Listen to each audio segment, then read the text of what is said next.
We RNs wouldn't have to act this way. I'm thinking of poor Rachel right now.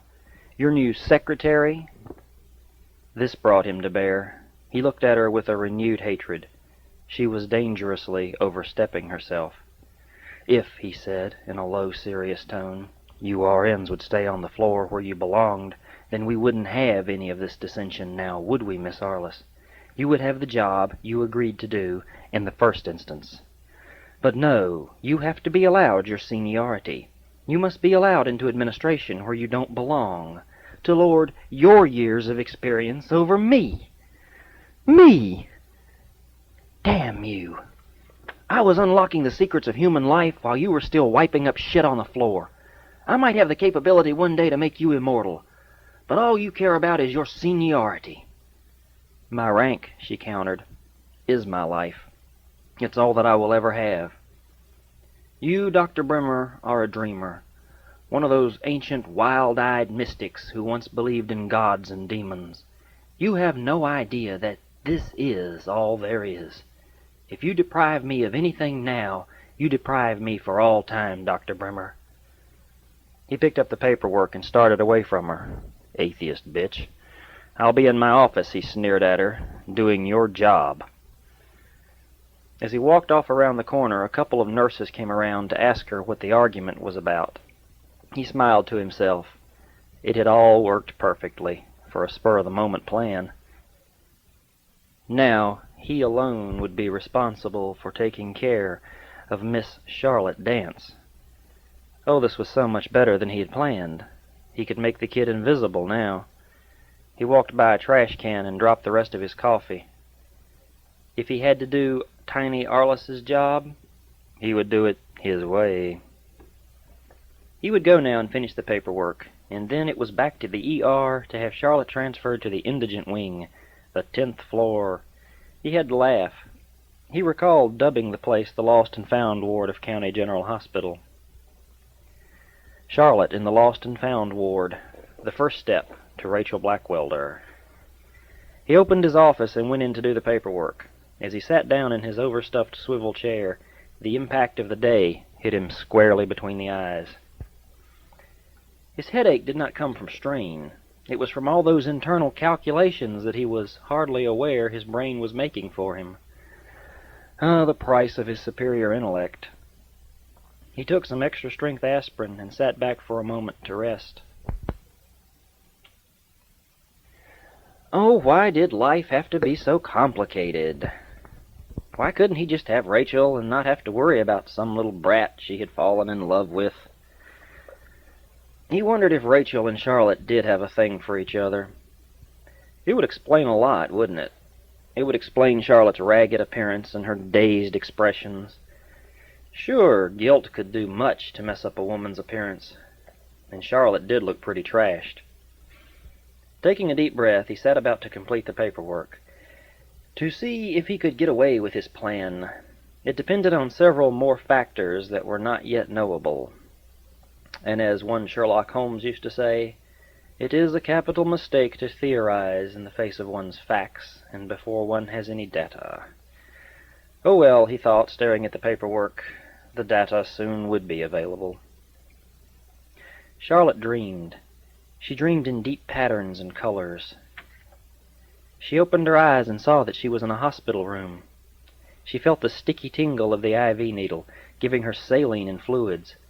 She felt the pain in her left buttock, where they had bared her bottom and poked it full of a needle with morphine.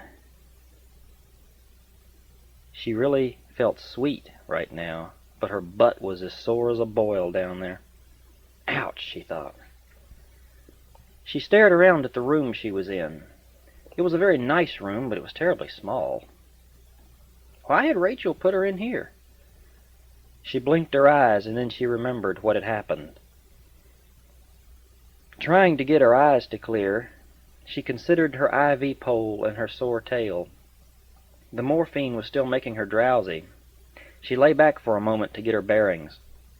She wished her head would quit fuzzing over. Pain and pressure came in low-grade waves.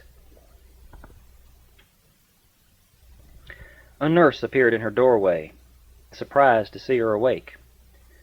The nurse looked down the hall and called out to someone. Within moments a man appeared in her doorway. He was a tall man, with a black stubble of a beard, like he might not have shaved that morning. His black curly hair swirled on his head like a satyr. His impish gleam in his eye added to his pagan look. "Morning," said the man, entering her room and coming towards her. He sat down on the bed beside her. "And how are you today?" Charlotte looked at him. "I want to use your phone," she said. "Sure," said the man, reaching out to get it for her. "But first I'd like to ask you a couple of questions, if you don't mind." He placed the phone beside her on the bed. "Doctor," called the nurse from the doorway, "that phone, it is disconnected." The doctor looked at her, pained by her intrusion. He stared her down until she turned around and quickly left the doorway. Then the man looked back at Charlotte, and he was smiling again. "I'm Dr. Bremer," he said to her, "and you are in County General Hospital. This is the ward in which we have to place our unknown patients. For you see, miss, we do not know who you are." He smiled wickedly at her again.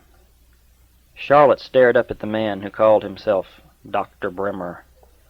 This was the man Rachel had warned her about, the crazy, cryogenic doctor who wanted to jump Rachel's bones. Charlotte was suddenly terrified. She swallowed hard. "You brought me here," said Charlotte, surprisingly calm. "Why did you do that?" "To find out who you are," said Bremer. "What is your name?" "I don't remember," lied Charlotte without thinking. Laughed Bremer. "Well, well, this is going to be an interesting phone call, then. If you do not know who you are, how do you know who it is you wish to speak with?" Charlotte's head hurt. If she gave out Rachel's address and phone number, he would know that she was Charlotte Dance, the runaway on all the milk cartons. Yet if she didn't, she wouldn't get to talk with Rachel. She had to make her call in private, or else this man was going to call the police, and they would certainly help him find out where it was she belonged, back in Louisiana. Her only hope was to call Rachel, in private. She knew she had to get in touch with Rachel somehow, but if she risked telling this doctor who she was, she might at least get to talk to Rachel. Then Rachel would at least know where she was. Would he let her call Rachel? What would he do? Her brain was throbbing with indecision. "Dr. Bremer," she managed, her eyes closed. "I do know who I am." "Terrific," he said. "Tell me all about it." "My name is Charlotte Dance." Dr. Bremer stood up to adjust the flow on her IV pole. "Go ahead, Charlotte," said Dr. Bremer. "Tell me your story. I'm listening." "I need to call Rachel Blackwelder," said Charlotte nervously. "Area code 215. "We know who she is, Charlotte. She works here, remember? And she isn't your mother, is she?" Charlotte was silent. "Charlotte," said the man, smiling down at her, "you have been abused and neglected long enough. We want to help you now. You're the runaway she has been keeping prisoner up there in her home, aren't you?" Charlotte's eyes opened wide as they could get. She tried to shake her head back and forth. No, that wasn't right. No, not at all. "Oh, you may bet I'm going to call in Rachel Blackwelder," said Dr. Bremer. "She'll be advised that we have you, and a warrant for her arrest will be issued by the district attorney's office immediately." Charlotte was speechless with shock. Then, strangely, she began to feel woozy again. "Charlotte, I know you're getting sleepy, babe, but listen to me. You have been brainwashed or something to believe this woman has your best interests at heart. She doesn't. She's been abusing you, probably sexually as well as physically. Now I want you to lay back and get your rest so you can testify against her. She is an evil woman, Charlotte. She has hurt you, and you must get better." Charlotte fought it, all the way down to the bottom of that great black barrel. She fought it till her lights went out. When that happened, Dr. Bremer cut the flow of the injection back to allow her body to sleep naturally. Charlotte wasn't going to be calling anyone. He would take care of her now. He finished with Charlotte's chart and hung it back upon the foot of her bed. No one else need know who she was. She would be under observation for a while, and no one needed to know that she was full of dope to make her sleep. Hush, hush, sweet Charlotte, he sang silently, turning to leave the room. He closed the door behind him. He got on the 10th floor elevator and he pushed 1. Riding the elevator down to the doctor's lounge, he walked into his sleeping quarters there.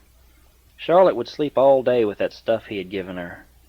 He might get some shut-eye time himself. Some coffee would make him sleepy. That was the weird thing about Bremer. Caffeine in his system had the opposite effect.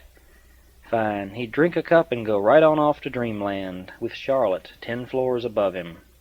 He'd sleep better knowing she was up there. Rachel would be missing her about now, and the sooner she started grieving the loss, the sooner she would get over Charlotte's disappearance. Then he could have at her, all to himself. The wait would strangely make it so much better. And little Charlotte Dance? Well, he would take extra special care of her. He lay down upon a small bed and fell unconscious. He dreamed of black waters where nothing actually swam. Fear of black water was one of his favorite nightmares. Thaddeus Bremer, unlike the majority of the world, loved to be frightened by nightmares. This was one of his favorite, because soon he would be wading along in waist-deep water, watching snakes crawling all over the water's surface and dropping out of the trees overhead. That always scared the pummies out of him.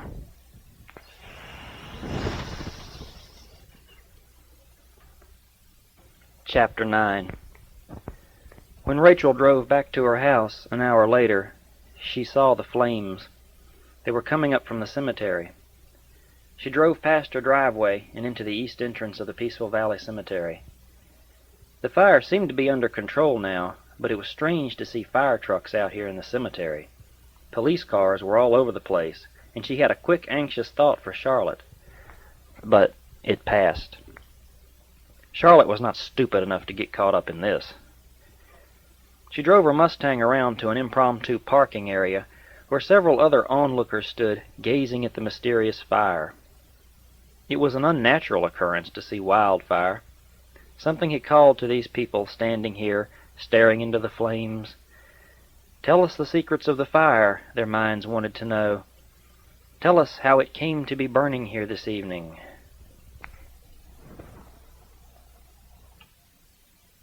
Rachel got out of her car and walked around the front of it. She looked up at her house. There were no lights on yet. She smiled. Charlotte was probably in her closet again, and the time must have gotten away from her.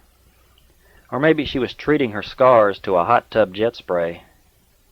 As she looked back at the fire, she heard a familiar voice behind her. "Hi, Rachel," said Frangie. "You come out to see the blaze, too?" Rachel smiled at him. "Hi, Frangie," she said, hugging him. "Yeah, I wanted to see what this is all about, do you know?" Frangie shook his head. "Oh, some fool with a bazooka or something, I don't know. All we got so far from these county cops is that some ex-Marine or other came in here and tried to set off a rocket." "A rocket?" "Yeah, Rachel. I couldn't figure out what he was trying to do with it. What would he be shooting at?" He looked over at the passenger seat of Rachel's Mustang, but he did not see Charlotte. "She's up at the house, I guess," said Rachel. "I think I'll drive up and get her, see if she wants to see this." "I'll ride up with you," said Frangie. "My car'll be all right here till I get back. The cops are tired of asking questions now. Charlotte'll be all right if she comes back with us. They won't check her name or anything. They're too busy." The fire was pretty to watch, what with all of its interchanging colors and flames. A small crowd of about 20 were respectively sidelined to watch the event. Rachel pulled out of the cemetery carefully, and she drove past a small row of incoming cars. "I haven't seen you two since our dinner party," Frangie was saying. "I should apologize," said Rachel. "I wanted to have you and Donnie over, but we just haven't gotten around to it." They drove up to the Abbey, entering the gates, and they drove right on up to the house. The garage door opened, and they drove inside. It sealed down behind them, fumes and all. They were in the dark. Rachel put her hand on Frangie's arm and waited. A minute later, a light came on in the stairwell. "Charlotte?" asked Frangie, looking at her. "Protective circuitry," smiled Rachel. "We women have to be careful." Frangie nodded, getting out of the car. Rachel shut her door behind her. The house was eerily silent. They climbed the stairs up to the kitchen. Rachel opened the door and stepped in. The hot tub was cold, and there was no condensation anywhere. A small worry began to form in her mind. She and Frangie walked into the den. Rachel put up a cautionary hand and took him by the arm. "Let me go make sure our princess is decent, all right? You know how it is when you stay at home alone all the time. You don't wear a lot of clothes." Frangie nodded, smiling at her. He recalled the day she had answered the doorbell, dressed in nothing but a thick robe. "I'll wait out here," he said. "Charlotte!" called Rachel. "Get your pants on, girl. We got company." Frangie laughed lightly as Rachel went into her own bedroom first. Why would Charlotte be in Rachel's bedroom? He watched as Rachel opened her closet door and walked inside. What would Charlotte be doing in Rachel's closet? Making sure our princess is decent, no doubt, he thought. Frangie raised an eyebrow in amusement and said nothing. A moment later, Rachel came out in a flurry. She was visibly upset now. She wandered into Charlotte's bedroom almost as an afterthought. A moment later, she came back out of there. "She's not here," said Rachel, rubbing her forearms in agitation. "I don't see her anywhere." "Well," said Frangie, "maybe she's down at the fire already." He looked over at the side door. It was unlocked. "Look here," said Frangie. "She didn't lock the door when she went out." Frangie seemed so certain that all would be well. "I'll smack her tail for leaving the house unlocked," said Rachel, trying to joke about the situation. "Come on, let's see if we can see her down there." Frangie followed Rachel back down into the basement, after locking the side door again. Then they drove back over to the cemetery, this time in silence. Frangie's tarot cards had told him of an impending doom, and one very close to him. Now he was seeing how this could be. He was afraid Donnie had AIDS, and he had been sick for a while with pneumonia-like symptoms, but this would be much worse than that. Just today, he had felt like coming out to see the bit of the countryside again, at Frangie's request. Since the dinner party to celebrate Charlotte's anniversary, Donnie had looked like death warmed over. Now Donnie was standing over by the small Fiero 2, waiting for Frangie to come back. He looked like he wanted to go home. Frangie and Rachel pulled up beside the Fiero and parked it there. The fire was about out, but still flames would erupt every so often. "Have you seen Charlotte?" asked Rachel, getting out of the Mustang. Donnie shook his head no, he hadn't. "No, ma'am," said Donnie, showing his youth to the older woman. Donnie was only 25. Frangie, at 35, kept forgetting that Donnie was just a kid. Hell, he looked about 40 this afternoon. His lifestyle had just about killed him. "I haven't seen her since Fran and I got here, have we, Fran?" asked Donnie. Frangie came over to stand beside him. "No, we haven't. She's not in the Abbey, and I don't see her now." They looked around the countryside at all the gravestones and parked cars. Charlotte was not visible anywhere. Darkness was coming upon them, and they would not find her now. Just then a sheriff's deputy from Montgomery County approached Rachel. He was carrying something in a small box. "Excuse me, ma'am," said the deputy. "Could I speak with you a moment?" A chill of ice water shot through Rachel. She looked at Frangie, who had the fortitude to nod her on. Rachel did follow the man over to the green and white squad car. He sat his box down on the back trunk and turned to look at Rachel. "Ma'am, do you live up there on the hill? I saw you drive away from there just now." "I do," said Rachel, closing her eyes. "What do you need, officer?" He seemed hesitant. "Do you have any enemies, ma'am? Anyone you know of who might want to hurt you or your family?" "Or your family?" Rachel shook her head no. Thoughts of Rory Dance came to mind, but she ignored them. "Do you live alone, or do you have a family?" asked the officer. "What's the point, officer?" asked Rachel. "Why are you asking me all of this?" "I need to know," he interrupted, "because earlier today a man pointed a loaded rocket launcher at your house up there. I want to know why he did it." Rachel stood welded to the ground. A rocket launcher. She looked quickly back up at her house. "It didn't fire properly," explained the officer. "It blew up in his face from what we can tell." "Who got killed?" asked Rachel, unable to resist the urge. He looked down at a small cardboard box marked "Morgue" on the side of it. He opened the box and showed her the contents. She looked inside, and she saw what remained of someone. Rachel felt her gorge rising within her. She swallowed bitterly against it. Charlotte, she thought. The deputy closed the box back and then opened the trunk. He set the first box down beside a second one, also marked Morgue. Then the deputy opened a third box. This one was marked Evidence and Property, MCSO. He took out a small wallet made of alligator hide. It held a load of credit cards, all made out to Rory Macon Dance. Rachel screamed inside of herself. The deputy did not hear her. "These were found over by the trees," he said. "The man had apparently been here about a week. We found a week's worth of his trash buried out near here." He handed her the wallet to see if she could identify the man. When Rachel found the picture of Charlotte, at 12 years of age, she began to cry. She couldn't stop her tears. "You know her, don't you, ma'am?" asked the deputy. Rachel nodded. "Okay, I think we need to take a statement," he said, taking her lightly by the arm. He wanted her to come with him. It was a good thing he was holding her, because as he turned her around, Rachel Blackwelder fainted dead away. Rachel did not recall Frangie driving her home. She did not recall getting into her bed. Rachel did not recall anything at all until Frangie woke her up to check on her the next morning. He had told her that Charlotte was still missing, and that made her head ache. Frangie had also told the policeman that Charlotte Dance was the missing runaway, and that she had been living up here with Rachel. "I had to tell Rachel," said Frangie. "I just hope you can forgive me. We need to find her now." Rachel forgave him. Why not? If Charlotte was still missing, Rachel wanted her found again, even if it meant she would lose her for good. But if that awful Uncle Rory or someone like him had her again, then she needed to be rescued. Rachel knew that Frangie had done this for her own good. Rachel also knew that they would put her in a foster home or whatever until she was 18. But maybe they wouldn't abuse her like they would back home. But if she was in that box, then they had already found her. It seemed to fit, didn't it? Rory had come to get little Charlotte, and he had succeeded. But it didn't work out so well for Rachel. Even in her grief, she felt it odd that he would try to firebomb her home after he had Charlotte back again. "Where are you, Charlotte? What has happened to you?" Visions of that awful cardboard box with its grisly contents came flashing back into her mind. There was no way to tell who or what was in that box.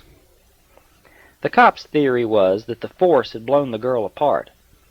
He said that he didn't believe she felt any pain. How would he know? Had he ever had his balls blown off by an exploding rocket launcher? The phone rang, but her answering machine was on. Rachel had one of those new sophisticated units that could talk with the person for a while. She liked it a lot. It came in handy for times such as this. She waited until her voice answered the call. "Hello," said Rachel, or the voice of Rachel. "I'm not in, but talk to me anyway." Silence came over the line, and Rachel felt herself stiffen. "Rachel Blackwelder, please," said a voice, who obviously had not heard the part about her not being at home.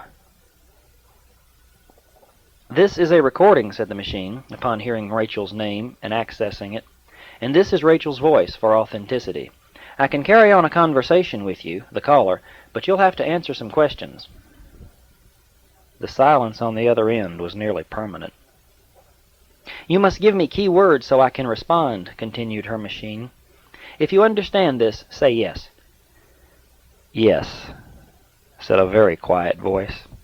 "Fine," said her machine. "State your name, please." "Deputy Sanderson, Montgomery County Sheriff's Office." Rachel flinched. She had made him up a phone call earlier this morning. Now she let it play. The machine accessed Deputy and Sheriff's Office, the tape she had made, to talk to a deputy. It loaded itself into the drive and started playing. "This is Rachel Blackwelder," said Rachel's voice again. "I will return your call as soon as I can, Deputy, but I have some questions to ask you. Would you be willing to answer my tape machine now? Please say yes or no." Yes. Thank you, said the Rachel voice. My first question is this. Are you absolutely sure that the bones in your box are of Charlotte Dance? No. The machine ate that answer and processed it through. A no answer. The unused yes answer for that question was summarily erased from memory. Fine, said the machine. Second question. Are you going to charge me with anything, or do I have to give you a statement of any kind? No. Upon hearing this, Rachel picked up the receiver, shutting the phone off. Hello, Deputy Sanderson. This is Rachel. What can I do for you? The line was silent for a moment. Are you real this time? He asked. Rachel laughed. I am quite real. I have a new telephone answering machine, and it does a lot more than I'm used to. Sounds pretty unusual, said Deputy Sanderson. What I wanted to ask you was concerning Charlotte's family. Did you know any of them, or did you have any contact with them at all? Rachel felt herself blush. She could tell him about the $5,000. She was not really lying if she didn't, but it might help them find Charlotte quicker. She decided against it and said no. Well, we know the man was Rory Dance, he said. Since you were concerned about it, you will not be charged with kidnapping, or harboring a runaway, nor even contributing to her delinquency. We have no real proof she ever lived with you. I know she did, and I don't really care, if you want my opinion. I figure a girl runs away from home because she has someone abusing her in the home. That's my impression. If you wanted to take care of her, that's you. You see my point? Rachel said that she did. Great, so you can trust me on this. I want her found and delivered back safely to you again, since that's where she wanted to live. But I have to find her, and a lot of things on my end, Rachel, just aren't adding up. I thought maybe you could help. I'll do anything I can, said Rachel, closing her eyes. Terrific, said Sanderson. Now, I have another missing person this morning I want to ask you about. She's your paper girl, I believe. Janet Briggins. Rachel's heart froze. How long has she been gone? Since yesterday morning. Perfect time frame for the bones in the box. Charlotte did not own a bicycle, did she? No, sir, said Rachel respectfully. She did not. Well, we found a blue bicycle at the scene. It belongs to Janet, then. I tried to talk with Janet's grandmother a while ago, but she's too distraught to talk to anyone right now. I think she might be a little bit forgetful, because she couldn't recall if Janet had a bicycle or not. That bicycle was Janet's primary means of transportation. Rachel kept her eyes closed. The pain behind them was growing worse. Where do you think these girls are, Deputy? I know one of them, he said, is in the box in the morgue. Maybe both of them. But I don't know which one, if either.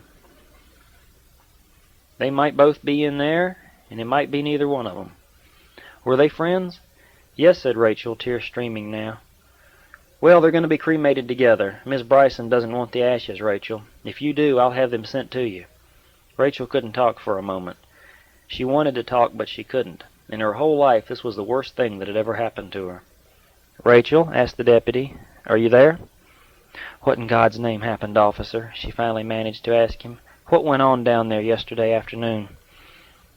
We think he was trying to blow your place up, he said. We know he got the rocket launcher from a police agency in Natchitoches Parish, Louisiana. Those old boys have some answering to do, believe me. Anyway, he was a big shot in the town of Black Lake Bayou. He was a councilman there, war hero, retired, big family man. Send me the ashes, officer, said Rachel, swallowing. I'll take them. Thank you, said Deputy Sanderson. I think they need to be prayed over or something other than storing in the property room. I'll call you back if I get any more information for you. The post-mortem proved fruitless. There wasn't enough left to be analyzed. Goodbye, Mrs. Blackwelder, said the deputy. I'll be in touch. Goodbye, said Rachel, hanging up the phone. The silence of the room fell onto her shoulders. It's hot in here, she thought. I need some air. She went over to the window and threw it up. The chill autumn air was now an everyday occurrence. She would have to get her winter clothes out before long. She wished Frangie would come and talk to her. He was comforting to have around. She looked down at the floor around her bed. Their clothes were all in dirty little piles. Tomorrow was wash day, and they both joked about how they could be naughty the day before wash day and just let their clothes lay around in piles. Now Rachel would wash alone. Charlotte's black and gray robe, the one Rachel had given her, lay over an armchair where it had fallen. Rachel picked it up and smelled deeply into the furry fabric. Now it smelled of Charlotte, that light little girl sort of smell, clean and pure. Charlotte's other pair of tennis shoes were in the floor, over by the dresser. They had been there since she'd kicked them off, one on top of the other. Rachel felt her face heat up. The stinging in her eyes grew worse. Tears again. Not this time. No. Rachel went quite soberly into the bathroom and popped a couple of tranquilizers. These would be strong enough to make her sleep well into tomorrow. A capital suggestion, she thought. Yes, maybe by tomorrow all of this will be a different color. She went in and laid down on her bed again. She took a deep breath and closed her eyes. If Charlotte didn't come back to her, she would simply go ballistic. She would slice her wrists and bleed to death in the bathtub. She took another deep breath, and this one had tears choking it. Tears running down her throat, like when her mother used to whip her and send her to bed. She would lay in the darkness and strangle on tears until she went to sleep. She would not be crying because of the pain in her bottom. She would be crying because of the momentary loss of love between mother and daughter. That hurt her more than all of the red stripes and stinging belt marks. Blessed be the extract of laudanum, which taketh me away from this place, and bloweth me through the ever-loving arms of Morpheus, who holdeth me and kisseth me as if I were Charlotte in the arms of Rachel Blackwelder once again. Rachel fell asleep. In her dream, Charlotte was just fine.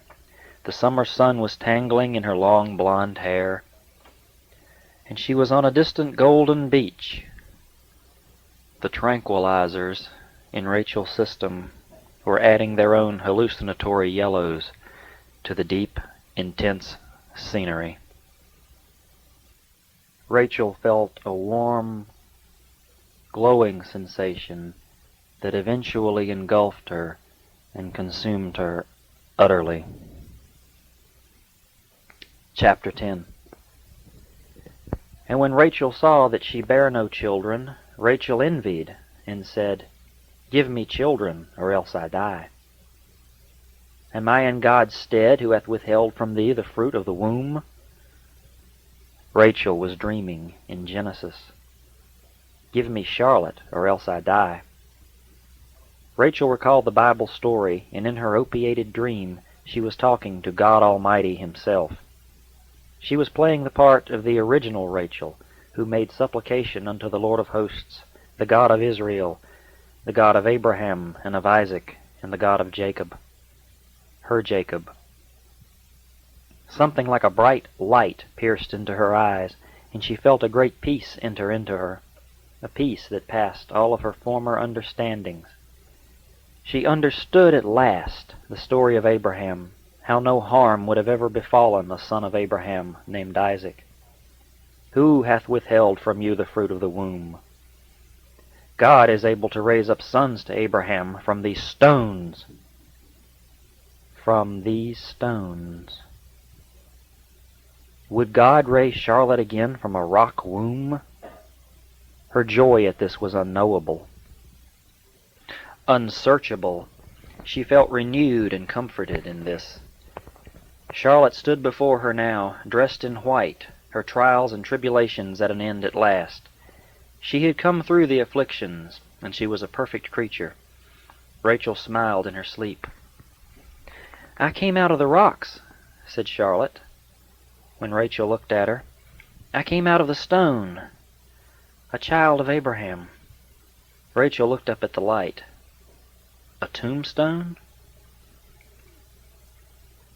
Oh, my Lord, when shall the end of these things be? Rachel asked the light.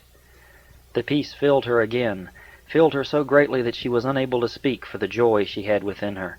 She lay there in the remembrances of her Bible readings, in the comfort of the Scriptures, and a calm ended all of her questions, all of her needs and wants. She woke up, smiling sweetly. Dr. Bremer slept. His dreams were not as pleasant. Dr. Bremer was troubled. There is a possibility that Cryok's deep sleep might not be successful in a long-running experiment, a Supreme Court justice was telling him. We do not have the data to conclusively form an opinion, I fear. There isn't any way of knowing whether or not long-term refrigeration and freezing of the human body is the type of treatment sought after in each case. You yourself know, Dr. Bremer, that the freezing of tissues, even under pressure and accurately controlled atmospheres, reduces their elasticity. And in placing such demands upon the cells, the danger of metabolic changes is just too great to ignore. Dr. Bremer moaned in his sleep. I fear we cannot give you the permission you seek to carry on these experiments with human beings. It is far too unseemly, sir, far too fantastic, to make such demands upon the human organ. We cannot allow this. Do your research, and then come again, when you have reached the fullness of time and study. Fools. Sure, he planned to lose a couple of test subjects along the way. People die every day. But what's a better way to go, if not in finding a better way for everyone else to live? What does a policeman say when he is shot to death in the streets? He says nothing. There is nothing to say. He agreed to die quietly when he took the job. Dr. Bremer had not actually been rejected by the Supreme Court, but he knew that he would be rejected. Sure, there was a little bit of tissue stricture, but God, look at a burn patient. Does he sue the doctor for scar tissue? No, it's an accepted part of getting scorched. He's gonna have some thickness of tissue here and there. It's a fact of life. Like cancer was a fact of life. We are sorry, Mrs. Thompson, but you'll be dying on Thursday next, between the hours of 2 and 4 p.m. We can most likely fit you in around 3:30. We weren't allowed to develop apricot-induced Laetrile because the FDA didn't get off their asses in time to save your life. You may file a formal complaint, Mrs. Thompson, but it is likely that, in light of their caseload, you would receive a posthumous reply. Sickening. In his dream, Dr. Bremer now swore a far-reaching oath. I swear as God, or whatever the thing there may be to hold accountable, is my witness. I will not allow the meager and paltry rules of mankind to slow this messenger of medicine in his mercurial flight. My feet are winged to the morning, carrying me far from this darkness into that light of deep understanding.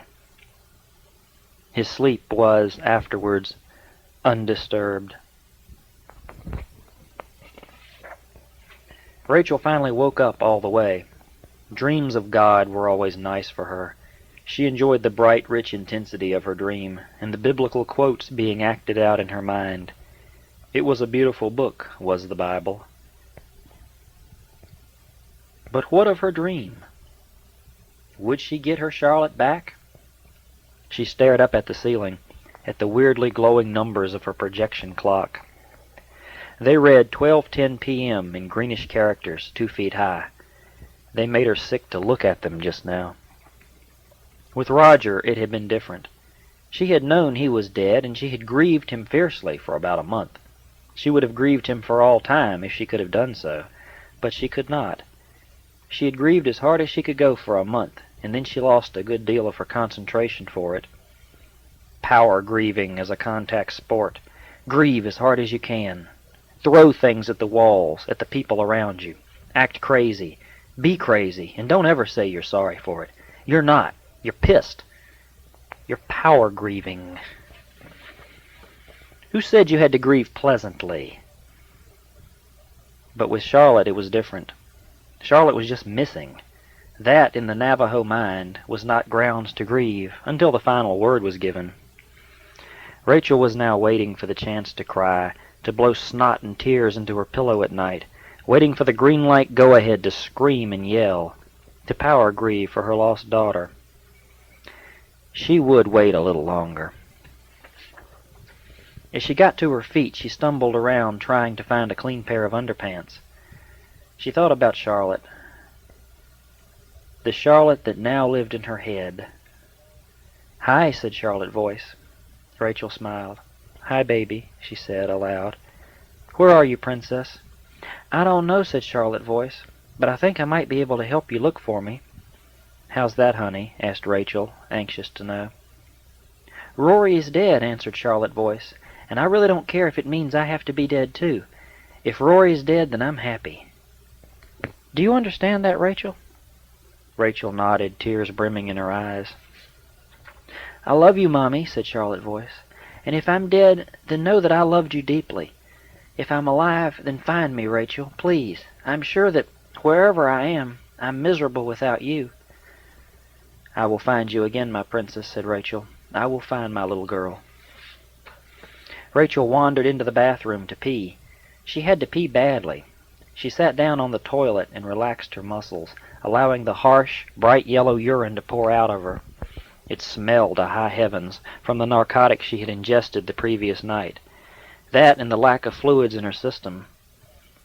She needed to drink a lot of water to flush herself out and to kill this harsh, cracking thirst in her throat. Cottonmouth, her older sister had once called it. Too much beer always gave her sister the cotton mouth. Rachel swallowed hard and recalled the nightmare that Charlotte had awakened from one night, several weeks earlier.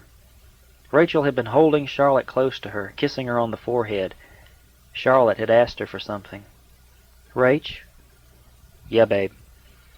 "Promise me something, will you?" "Sure, honey, anything you like." "Promise me that I will never be buried. Will you do that?"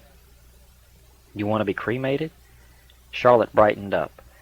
Yes, she did want that. She nodded her head rapidly up and down. "Sure, Charlie," said Rachel, but Charlotte touched her arm and begged for affirmation. Her eyes did not convince. "Swear," said Charlotte, her voice as light and papery as a housefly. Looking at her for a moment, Rachel leaned over and kissed her small mouth tenderly, sealing the oath in affection. "Swear," whispered Rachel, as Charlotte hugged her back. Satisfied with her kiss, Rachel allowed Charlotte to sleep with her. Rachel never minded to let Charlotte sleep with her. She remembered how good it felt to sleep next to another warm human being. How sweet and cozy it felt. Charlotte had slept with her every night ever since that time, until now. Now, sitting on her cold toilet, Rachel remembered how warm Charlotte was in bed with her at night. As Rachel sat there, peeing an infinite stream of yellow urine into the bubbling bowl, she recalled every bit of this. It gave her a lot of warmth and comfort to recall Charlotte. Rachel wiped herself and got up at last. Wandering into the den, she noticed the house was cold today. Cold from the autumn and the approaching winter. But it couldn't get cold just yet. Charlotte was still outside somewhere. She hadn't come in. She would be cold if winter came now. Madness. "I am haunting my own house," Rachel thought to herself. Oh, house of misery.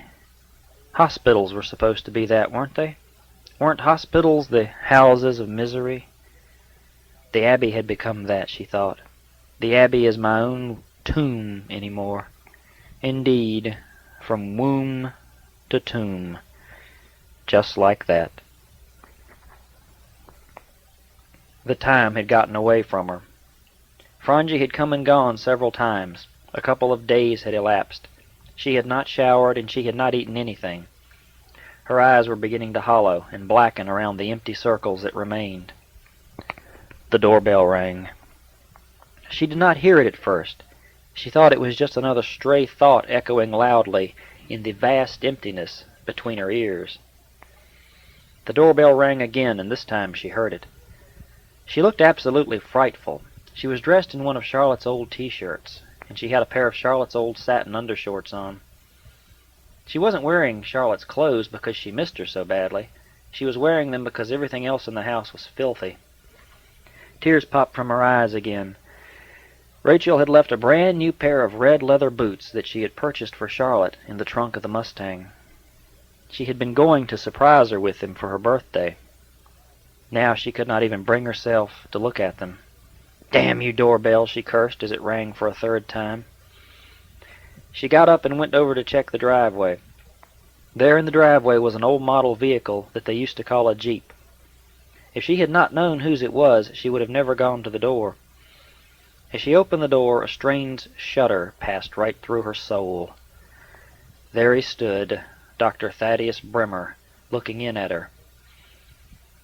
Dr. Bremer did not want to be outside. Indian summer was out here today, or some such crap. Cold nights and hot days. Screw that. Yet as Rachel opened the door, it seemed to be cold where she was. It would be nice to get in out of this heat for a minute. As Rachel opened the door for him, he couldn't believe what he was seeing.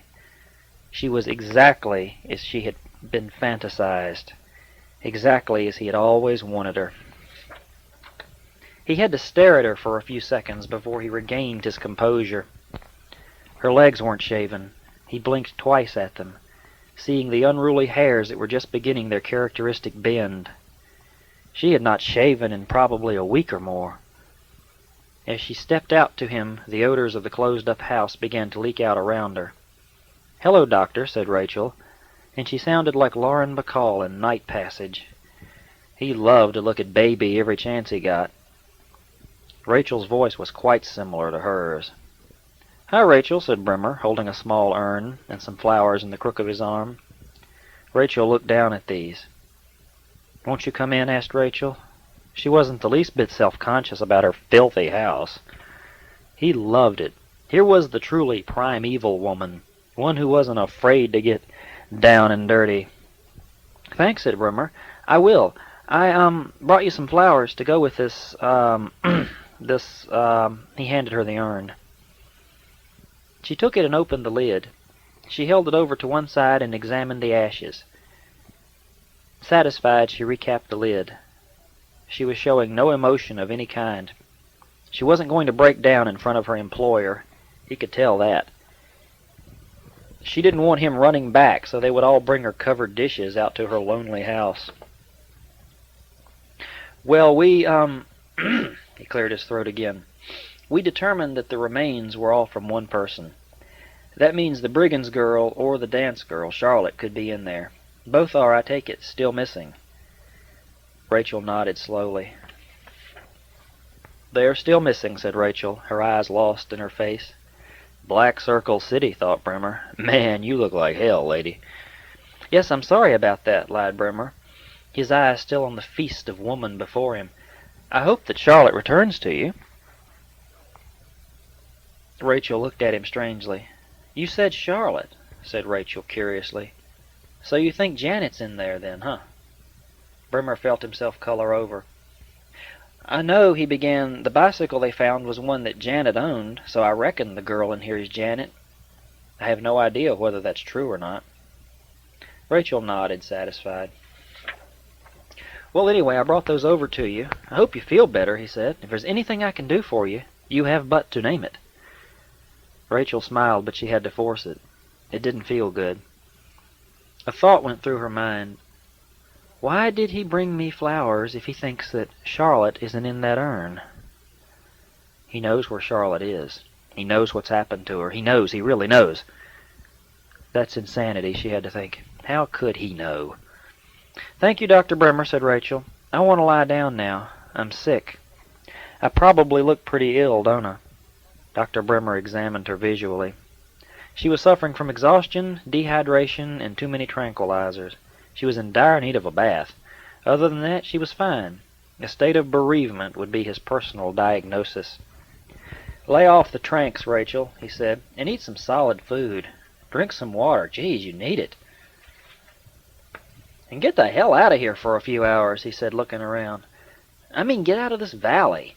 Take a trip or something, Rachel. Leave for a while." She wanted to trust him. She wanted to take his doctorly advice and do that. Maybe she should just leave here for a while. In the very back of her mind, she saw a set of house keys. They were hanging from a hook in her closet. The house keys went to a small beach house that had belonged to Rachel's father, Robert Stewart McPherson. He had left her the place in his will. The house was hers if it was still standing. Maybe now would be a good time to go and check on it. Yes, maybe it was.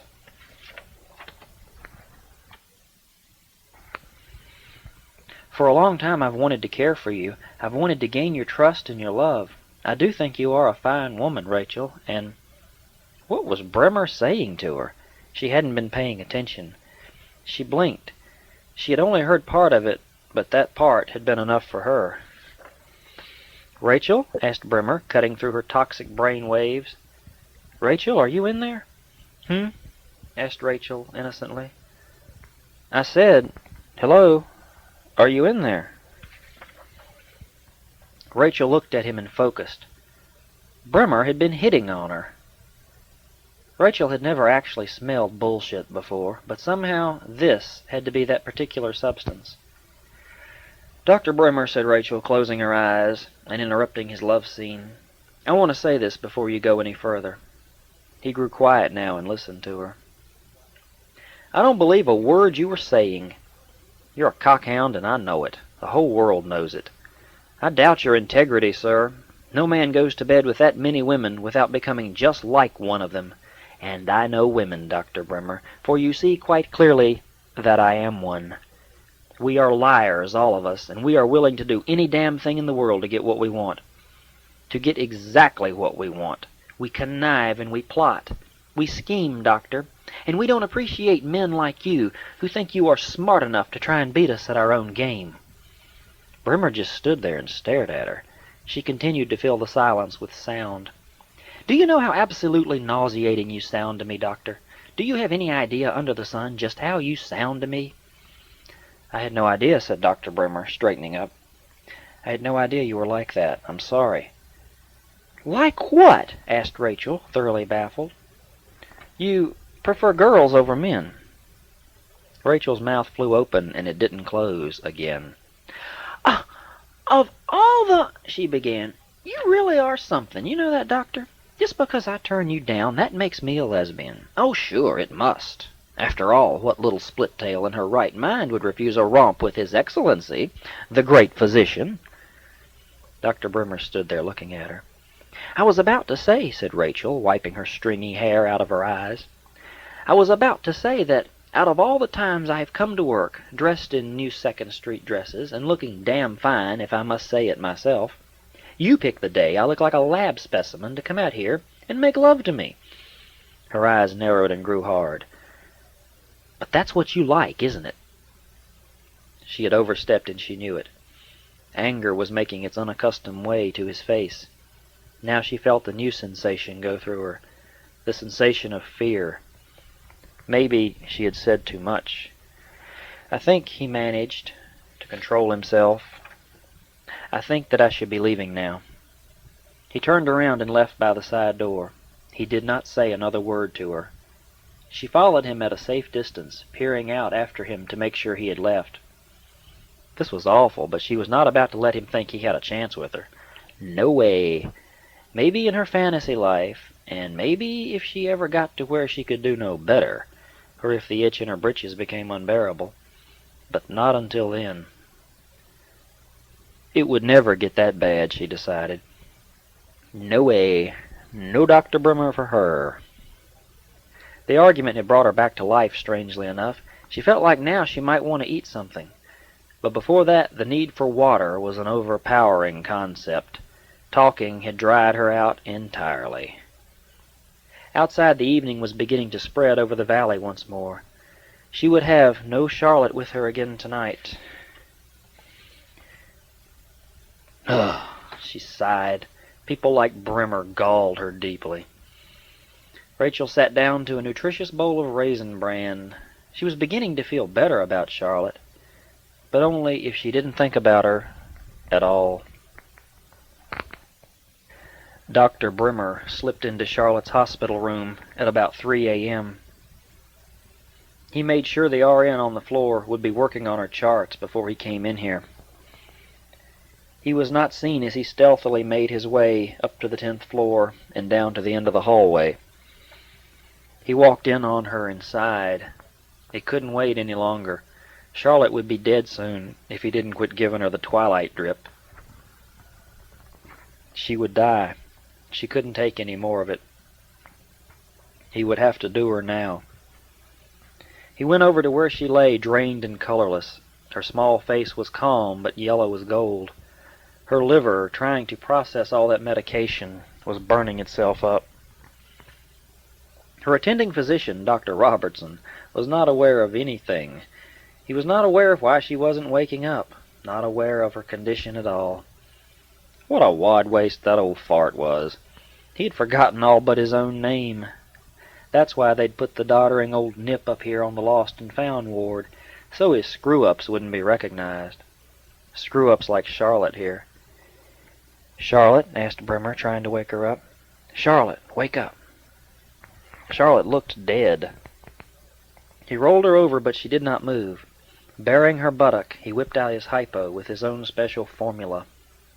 Nadrenalin. Nadrenalin. It was what the world would one day call it, after it was accepted as true medicine. The hypo sunk into her firm young bun without so much as a flinch. She had been given the nadrenalin, and it was all over now but the shouting. That would come next. As he rolled Charlotte back over, she began to stiffen. Until her body accepted the nadrenalin, Charlotte Dance would be as hard as a rock. Brimmer smiled at her as she went code blue on him. Her heart stopped. Here was the perfect specimen for him.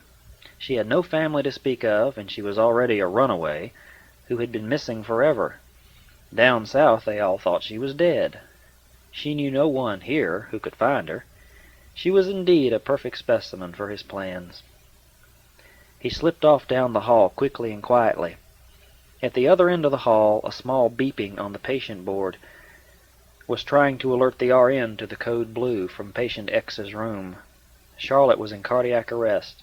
All of her lines had gone totally flat. The RN paged Brimmer from downstairs to inform him of his patient's code blue. Because Charlotte was on the indigent and homeless ward, Charlotte was actually a no-code patient. They would do nothing to try and save her. She was a dead expense to begin with. The RN would always think that Brimmer had gotten up to patient X's room just a little bit too fast to have come all the way up 10 floors. Just a little too fast to pronounce her dead. Chapter 11. Rachel woke up again. She had started grieving for Charlotte Dance.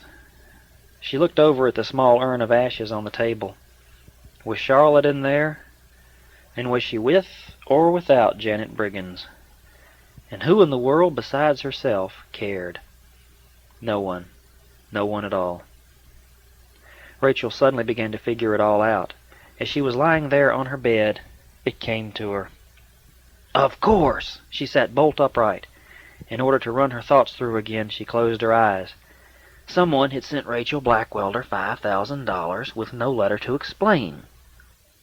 That was because Rachel was already supposed to know what the money was for. Assuming that the money had been sent to the right Rachel Blackwelder, it was a payoff. Rachel had accepted a payoff that she had not earned. Therefore, someone calling himself Rachel Blackwelder and using her personal mailing address had requested that Rory Dance send her this money. Now, who had a Rachel Blackwelder fetish that she knew of? Who else? Brimmer. Brimmer knew about Rachel and Charlotte.